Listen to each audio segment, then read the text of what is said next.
My parents have never liked me. You see, they were high school sweethearts and even went to the same college. They had big plans to travel the world and experience different cultures. But all of those dreams were shattered when my mother found out she was pregnant when they were still in college. They wanted to terminate the pregnancy, but their parents did not allow them to do so. Eventually, my mother had to drop out of college to stay with her parents because she could not take all the people staring and gossiping about her. This is how I was born. My mother hated me, but my grandparents absolutely adored me. For a very long while, I thought my mother was actually my sister and my grandparents were my parents since my mother never spent any time with me. She would ignore me or scream at me if I tried to get her attention. My dad also would never come and see me, so I had no idea that he even existed. My parents were still dating during this time. Now, don't get me wrong, I understand that my parents did not want a child. But I was just a child and I did not understand their hate for me. Nevertheless, my mom's parents and dad's parents would spend time with me, babysit me, treat me well. By the time my dad graduated college, I had started to walk and talk a bit. I guess this is when he started to feel a bit guilty for not being there for me. He started to come every weekend to visit me. I thought he was just a friend of my grandparents. My mother hated seeing my dad spending time with me and would always tell him how it was best just to ignore me. But my grandparents encouraged my dad to get to know me, and this is how I found out who my real dad was. Once he got a job, he proposed to my mom and they moved in together. My dad wanted me to move in with them so they could start taking care of me, but my mom was vehemently against this. My grandparents were getting old and wanted my parents to take responsibility for their own actions. Begrudgingly, my parents stepped up for me, and at the age of 5, I moved in with them. To say I hated living with my parents would be an understatement. It was like all the light and goodness in my life disappeared and was replaced by dark and gloomy clouds.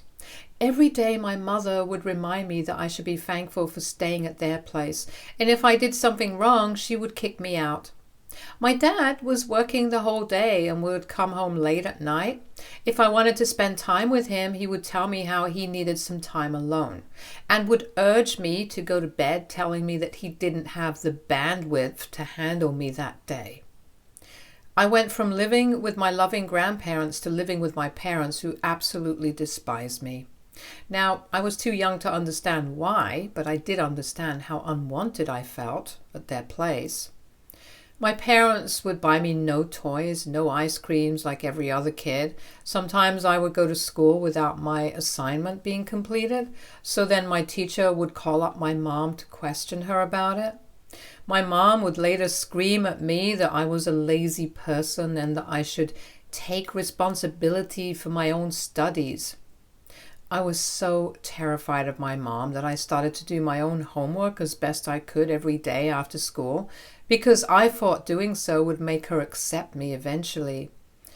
But she never did. My dad didn't care a single penny about what I was doing the whole day or how well I was doing in school and continued to live his life in his own bubble. When I started growing up, I slowly started to understand how different my parents were compared to other kids' parents. I would see other parents drop off their kids, hug them, kiss them, smile at them. I never had any of that. It was like I was living with two strangers, and this made me question if I wasn't the biological kid of my parents, perhaps. I would question my grandparents whenever I went to visit them, and they would assure me that I was very much my parents' child and would tell me that my parents just needed some time to grow up. Meanwhile, my mother would say hurtful things to me whenever she could. She would make fun of my hair, my glasses, my weight, and would tell me things like if she was in high school with me, then she would have bullied me so much, which was just weird to hear. I remember that I've always been allergic to milk, and my grandparents have known this as well, But my mother would refuse to accept that, and one day she forced me to drink milk, telling me how I was just making up my allergies to try to be cool, and how kids her time never had any allergies, which then resulted in me being admitted to the hospital. My mother got shaken up when police officers came to talk to her about the incident, and after that she learned her lesson and never gave me any milk. My dad also yelled at her about it, and she started to cry. My grandparents had rushed to the hospital to be with me, and there was a lot of discussion while I was recovering. After this incident, my parents softened a bit towards me. My mother started to wake me up for school and help me get ready, and my dad would spend time with me in the evenings and tuck me into bed. I don't know what flipped inside them, but they started to treat me like a human. It was weird to see my mom ask me about school, or my dad invited me to watch football games with him. This is how I started to get to know my parents better. I think I was born with a lot of empathy because I didn't hold any resentment for my parents whatsoever. The three of us would go to the beach sometimes on the weekends, which is still one of my favorite memories. I was no longer jealous of the kids in my class because my parents also started to treat me with some love. When I turned 15, I realized that I had a knack for crocheting, which my grandma, Mom's mother, had started to teach me. My grandma had passed away by this time, and my grandma would sometimes crochet and sell her beautiful handmade creations at the local craft fair every year to earn a few $100. The intricate patterns and vibrant colors she used would fascinate me, and I would eagerly absorb every detail of her craft. As I spent more time honing my crocheting skills under her guidance, a deep passion for creating unique and personalized items began to bloom within me. One day, inspired by my grandmother's entrepreneurial spirit, I decided to try my hand at selling my own crocheted creations.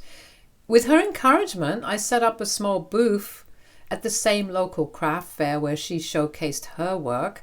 The response was overwhelming, and I quickly realized that my passion could also be a source of income. Word spread about my talent, and soon I found myself taking custom orders from classmates, friends, even people in the community. Each piece I crafted told a story, and customers were drawn to the idea of owning something handmade and unique. As my small business grew, so did my skills and creativity. I began experimenting with different yarn textures, colors, patterns, pushing the boundaries of traditional crochet. My creations evolved from simple scarves and blankets to intricate wearables and home decor items. The positive feedback and repeat customers fueled my determination to refine my craft further. When I started to earn significant money, my grandmother suggested that I should have a savings account so I could save this money for college. When I talked with my parents about this, their eyes widened in shock hearing about what I had been earning. Until then, they thought it was just my stupid hobby, but when they realized that I was earning quite well for someone my age, they vehemently refused. My dad threatened to burn all my pieces and told me how he wasn't working so hard to pay for my education for me to waste my time on these stupid things, and my mother told me that I was banned from going to my grandma's place. They demanded that I give them the money I had earned, but when I told them that it was all with grandma, they called her up and started to yell at her. When my grandma found out that they were trying to steal my money from me, she basically refused to give them anything, while my parents screamed at her about how they deserved every cent. This is how I realized that my parents had never changed over the years. They were very much the same, selfish, self-serving. I could not just give up my passion for crocheting, and I wasn't going to lose out on earning money from this successful side business, which could potentially help me through college. Seeing how my parents were behaving, there was a good chance they might not even send me to college. So I needed to take matters into my own hands and work for my future. I had to come up with a plan so I could go to my grandma's place every weekend and work on my designs. I started to lie to my parents and tell them how I was spending time and sleeping over at my best friend's place, who also knew about the entire situation with my parents and supported me. I would then go to my grandma's place and we would crochet away so we could fill in the pouring orders from our clients. While my grandma continued to play a pivotal role in building my business, I also embraced different online platforms like Instagram, TikTok, Facebook to reach a broader audience. Social media became a powerful tool for showcasing my work and connecting with fellow artisans. The digital realm opened up endless possibilities, allowing me to share my passion with a global community. As the years passed, my small booth at the local craft fair transformed into a thriving online business. My grandmother helped me open a bank account with her as the co-owner of the account. I trusted my grandma inexplicably, and it was thanks to her that I could save up all the money I was earning for my college. My grandma believed in me when my own parents wanted to just take away my money for their own use. Once my mother went through my phone without me knowing about it, she found out about my online business and how I was still operating it behind their backs. This resulted in a huge fight with my parents screaming at me and my grandma. They demanded that I withdraw all the money I had earned and give it to them since they had raised me and taken care of me all my life. I was on the verge of tears while trying to make them understand that this was for my college and that I wasn't really doing any harm to anyone. My dad screamed that I had gone behind their back and that he could not trust me anymore. My mother asked me to delete my Instagram page and stood right next to me to check if I was really deleting it. I cleverly deactivated my account instead, so that later I could activate my account once I was free from my parents. Then they implemented strict phone restrictions from 9 a.m. to 4 p.m. and 12 a.m. to 8 a.m. They also started tracking my location and monitoring my entire internet history with notifications triggered if I searched for anything deemed bad. Even innocuous things like shopping for underwear. I was allowed to go out with my friends only twice a week, but I had to come straight home afterwards. Otherwise, they would call me and my friends multiple times. Occasionally, I was allowed to hang out with my grandma for a couple of hours after school, but they banned me from doing any crocheting with her. Otherwise, they threatened to take away my phone and internet access. There were so many days that I just wanted to run away, but I was still 17 and had no way out. I requested my parents to let me have a part-time job at the local cafe, which they allowed, but told me that I had to pay them 30% of what I was earning. I agreed without any fights. I would give them 30% of my earnings every week, and the rest, 70%, I would give to my grandma to deposit in my bank account. My parents would continue to make my life difficult by regularly barging into my room at odd times to check my room, go through my chats and emails, and monitor my location.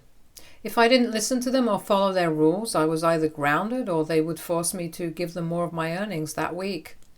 Regardless of what my parents were putting me through, I concentrated on working hard at school and getting good grades.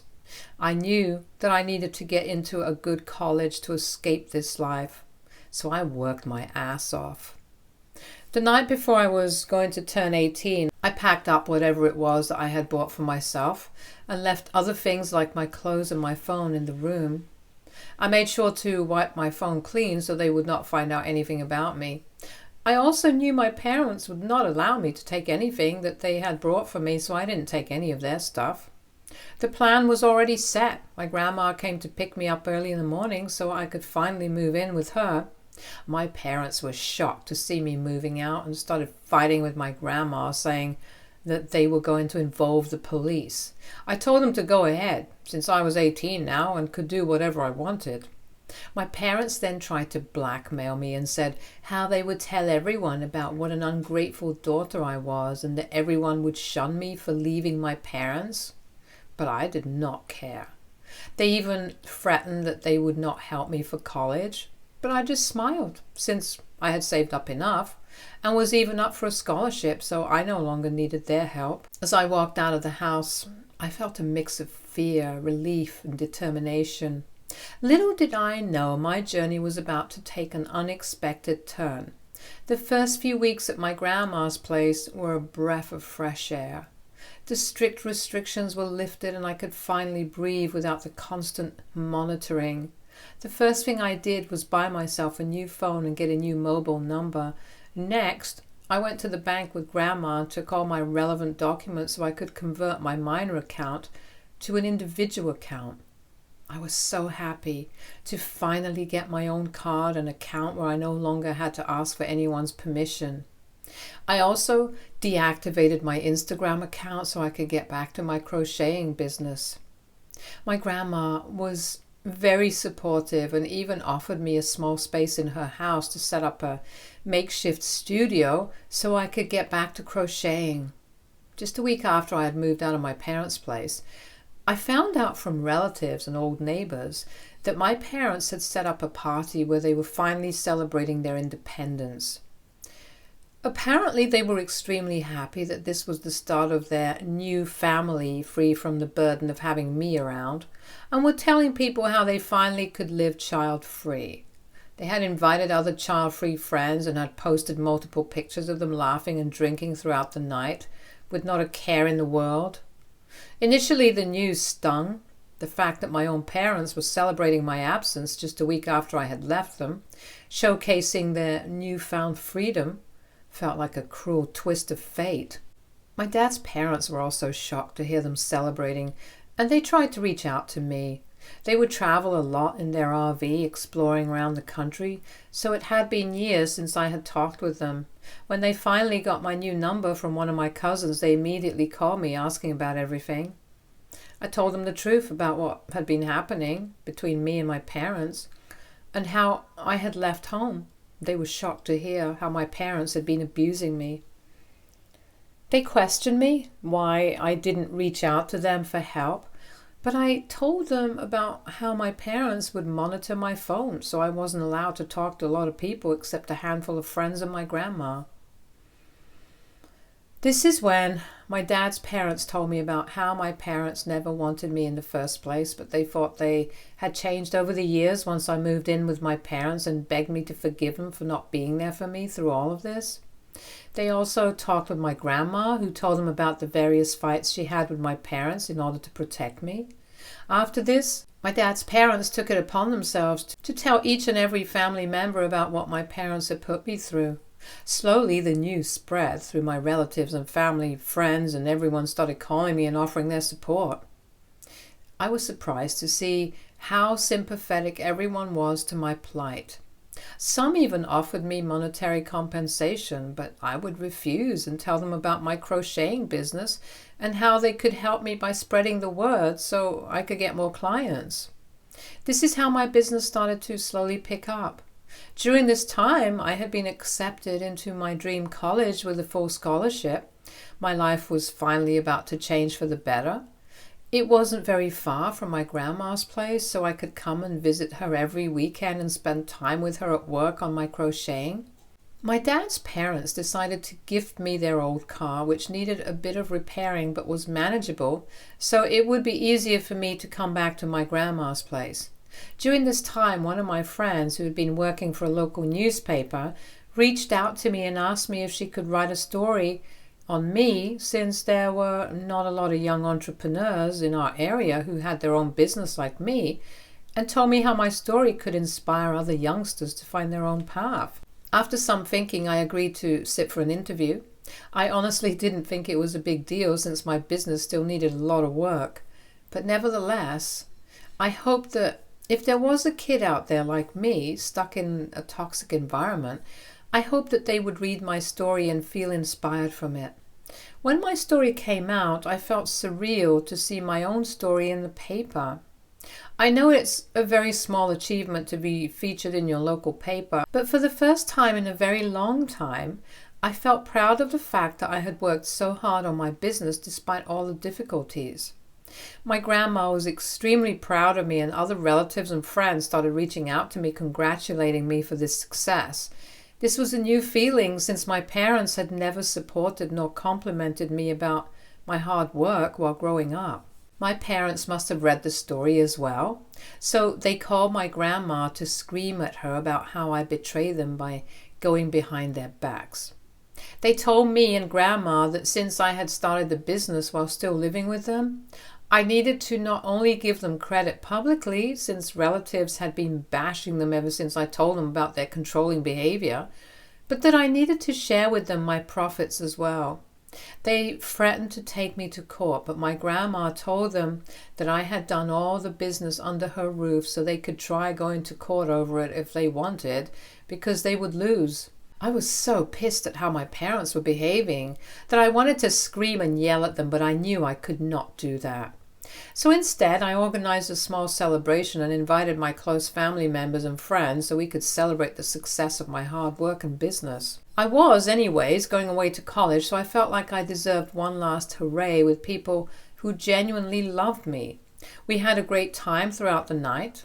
Of course, word got spread to my parents, and I don't know how, but they got my hands on my new number, so they've been texting me about how I'm just an ungrateful daughter and about how they wish they never had me. My dad had even sent a long text about how he spent all his life providing for me, and yet here I was wasting away my money by celebrating with other people. AITA for having a party to celebrate with my loved ones when my parents also had a celebration after I moved out. Update 1. When I posted my story on Reddit, I had no idea it would blow up in just a few days. I've seen my story on TikTok and it scares me that my parents might find out about this. For my sake, please pray that they don't find out anything.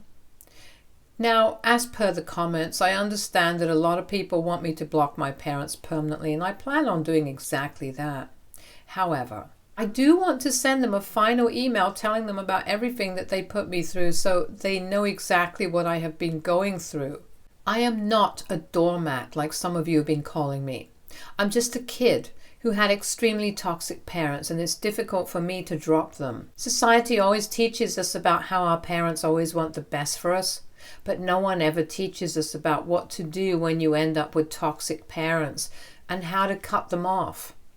I understand if some of you are blaming me for letting my parents walk all over me, but please do understand that I am young and I'm learning slowly to stand up for myself.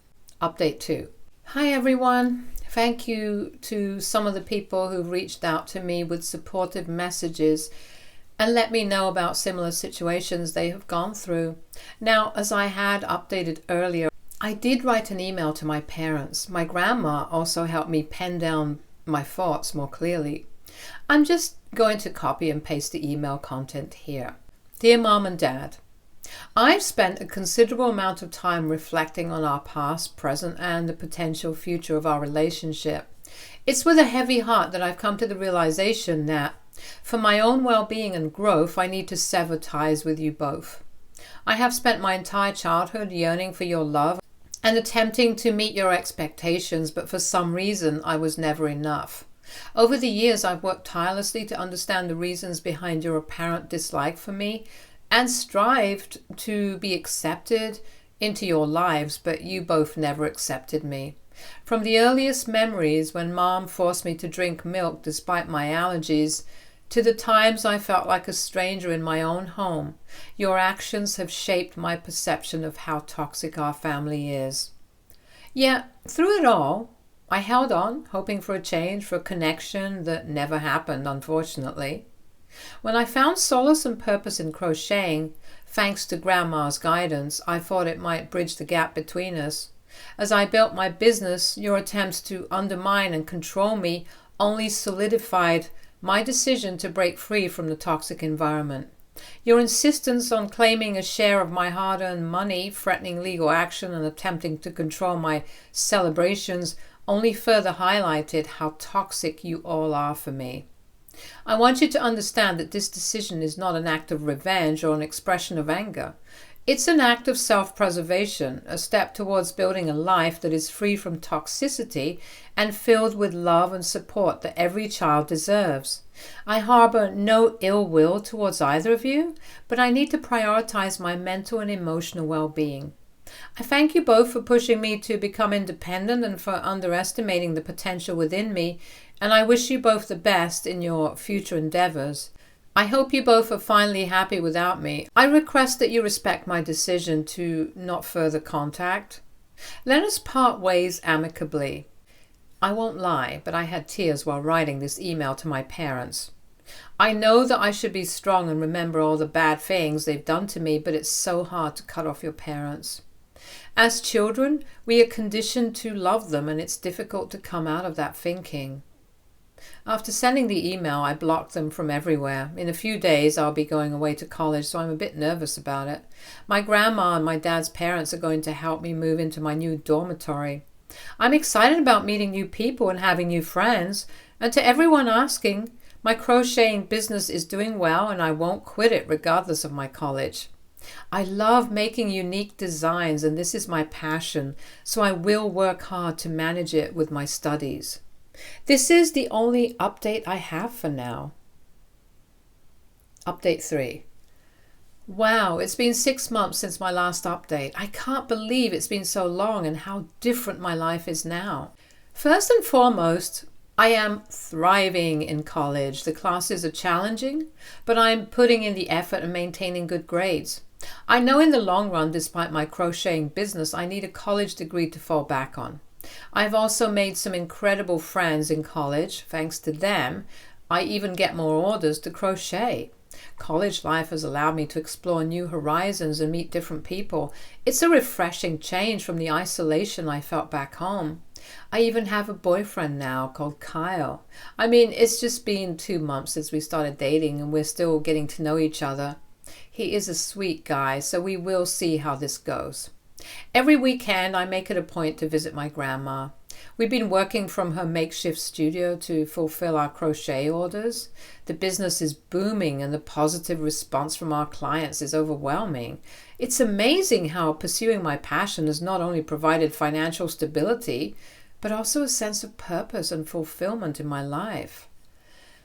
As for my parents, it's been a quiet 6 months since my heartfelt email. They haven't attempted to contact me. My grandparents informed me that my parents received a lot of flack from everyone. Hence, they decided to sell everything and move out of the country, likely seeking a fresh start away. I don't know where they are. Truth be told, I don't really care. The fact that they chose to leave without any attempt at reconciliation or even a single apology speaks volumes. I genuinely hope they find happiness wherever they've gone and can pursue the things that they've always wanted to do. It's time for me to focus on my own journey and continue building the life I have always dreamed of. I want to express my gratitude to all of you who've been following my story and offering words of encouragement. Your support has meant the world to me.